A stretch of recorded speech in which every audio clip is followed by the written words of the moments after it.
So, so you have to manually turn it back on again. All right, you badasses. Let's just do questions 1 and 2.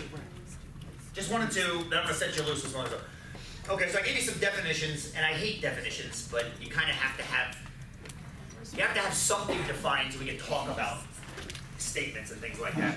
So I gave you a true statement.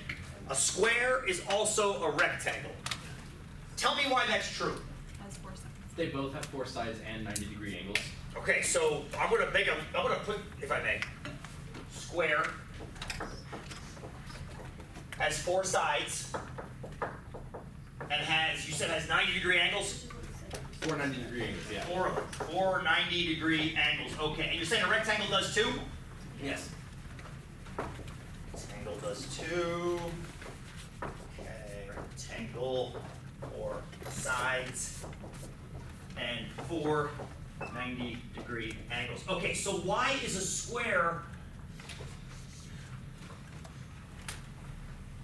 What makes a rectangle a rectangle?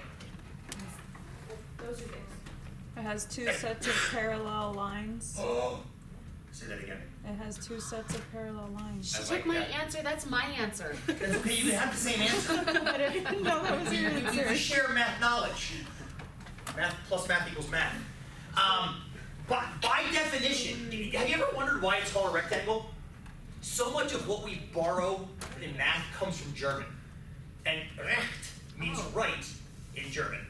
And the angle is angle. So rectangle actually implies right angles. That's literally what makes a rectangle a rectangle. There's so much little weird stuff from German that bleeds down into mathematics, which is one of those things, like as you learn stuff, like, oh, that makes sense, because the Germans, of course, the Germans.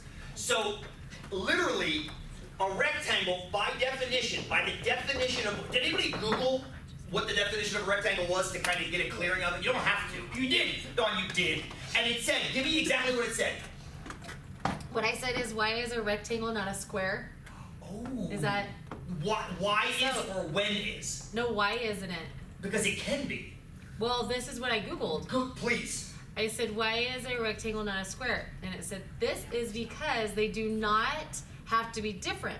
So the 4 sides of a rectangle may or may not be of equal length. If they are of equal length, then that rectangle is a square. And if the rectangle's 2 pairs of parallel sides are not of equal length, then that rectangle is not a square. Oh, you actually asked that question and it answered that Yes, back to I you. love that answer. That is a fantastic answer. I know. What website? Like what is that source? It was just Google, right? Just I Google did. I that. Googled, why is a rectangle not a square? Why is a rectangle not a square? If you have like an answer. I love the fact that it actually, and it could, you know what's, hang on a second, I gotta check something now. Because something happened last term when I asked a similar question, I ended up Googling rectangle definition, Yeah. and Google gave me a wrong definition, and I'm wondering, Oh. I always send feedback when I find that kind of stuff. Hang on a second, let's look at rectangle. Oh. Rectangle, a plane figure with 4, now this is that same BS definition. A plane figure, okay, this is the definition of a rectangle according to whatever source this is. A plane figure with 4 straight sides, so that's the 4 sides y'all talked about, and 4 right angles, boom. And literally, that is the definition. Now it says, especially one with unequal adjacent sides in contrast to a square, which I don't think that's not necessary. The word especially is not necessary. You don't need that last little bit. The definition of rectangle is, it's a 4-sided figure with 4 right angles. Boom, that's it. Love it, and I love the fact that it went further when you asked it. So a square is a rectangle because, what does a square have? Those things. It's got those things. Like, literally, it's got those things. All it needs is 4 right angles and 4 sides. Then it's got what it needs to be a rectangle. That's it. How are square, and Dawn, I think you've answered this question for us. How are squares different than rectangles? Well, they are rectangles, but they're like super special rectangles where what's true?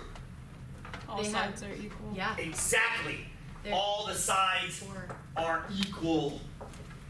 All the sides are equal. That's what makes them like special rectangles. So every square satisfies the definition of a rectangle. But then I gave you a false statement number 2. I said a rectangle is also a square. And I think Dawn has helped us answer this question by saying, no, not every rectangle is a square, because in order to be a square, what does a rectangle have to have? 4 equal sides. It's got to have 4 equal sides. So you can't just say a rectangle is a square, because look at the thing in front of you on your computer monitor. That's not a square. That's actually like a 9:16, what's that called? Widescreen 9:16 ratio, something Aspect like that. ratio. Yeah, aspect ratio, thank you. Yeah, that's not a square.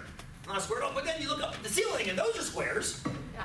So rectangles can be squares, but don't, Frank, they can be, but don't have to be. And the thing about logic is, if something can't always be true, it's called false. That's it. So that statement is false. A rectangle is also a square. False, because it can't always be true. It can be true, it can be false. There's no place for that. Does that make sense? Okay, good. I gave you a non-statement. Squares are so rad. Complete opinion. And opinion has its place in life. I want to say this right now. As much as opinion doesn't have a place in mathematics and in logic, which it doesn't, opinion has a place in life, right? This is why when you walk into a grocery store, there are many flavors of, say, ice cream or something like that, because people can have favorite ice creams and they get in fights online about crap like this all the time. Sean, who's your favorite drummer? Well, I got like 20. And then I give him my list of my 20 favorite drummers. Like, oh, you didn't include such and such. And I'm like, well, like, you asked me what my 20 favorite drummers were. Yeah, but he's the greatest drummer of all time. Yeah, but again, you asked me what my favorite drummer. Yeah, but you're wrong. Okay, have a nice life. I mean, it's the kind of crap people get all up in arms about, like defending their home turf or whatever. So that's great. Do it if it makes you happy. YouTube comment sections are fun for that. Yes. Oh my God, social media. Yes, it's wonderful. Except it has no place in the world of logic, because we can't build things on opinion. We can only build things on these statements, the truth or falsehood of statements. We're going to hear a whole lot of this, I think, over the next 2 weeks with this impeachment trial going on. Oh my God. I've been trying not to watch the news for the past couple weeks because of that. But you're going to have a lot of that. You're going to have a statement.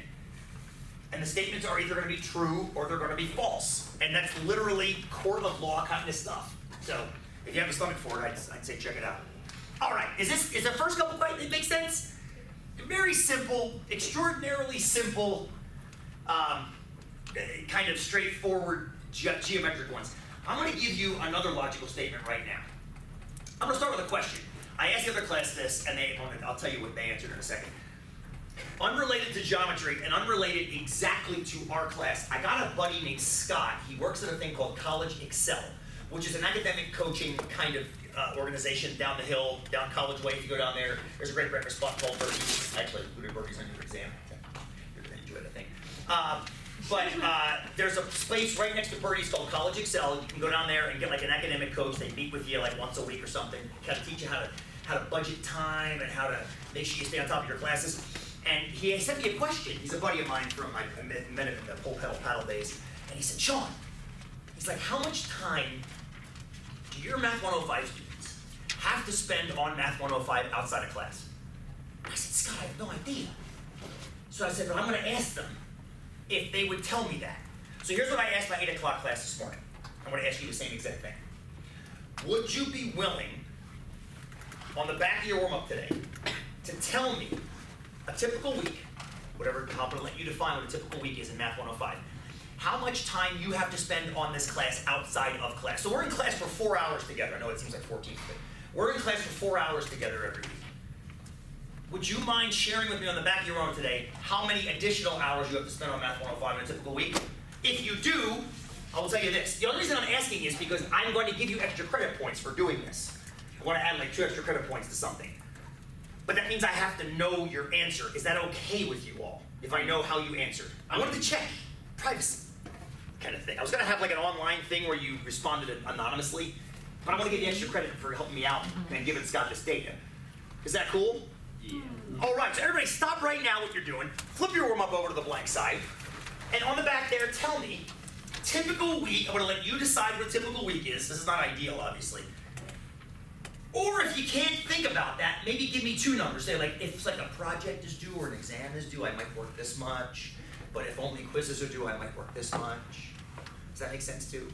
I'm gonna let you choose how you answer that question. If you got a question, my friend. I kind of did. I don't know if it's so. Go ahead. You say have to. Like if we just did the basic amount of quizzes or how much we do, because I do a lot of like extra stuff. I know, but, and that's, so thank you for that. Yeah. The reason I'm asking for this information right now is because I told Scott, every student's gonna be different. So what I proposed to him, I said, here's what I'm thinking I wanna do, Scott. I wanna ask all my students how many hours they spend in a given week. Put all that data into one big data set and just send it to them. Be like, here you go, here's how my 60 Math 105 students responded. From that, if you want, you can get an average. You can graph it. You can see if there's like a hump around where most students kind of, like, turn to a math problem essentially for him. He's like, oh my God, that's such a better thing than just saying, oh, 3 hours, or oh, 2 hours, or oh, 20 minutes, or something like that. It's so much better to have like the range of values. So you're okay with 2 numbers? I am. Yeah, just answer that however you feel fit. See fit, feel fit. Jesus Christ, I think you see fit. Okay, now I'm gonna tell you a statement right now. I want you to keep it in the back of your mind. If you write that time or those times on the back of your warm-up, then I will give you some extra points. Okay, just keep that in the back of your mind, okay? If you gave me a time, you're all getting extra points. I want you to think about that statement as I give you the next part of the warm-up.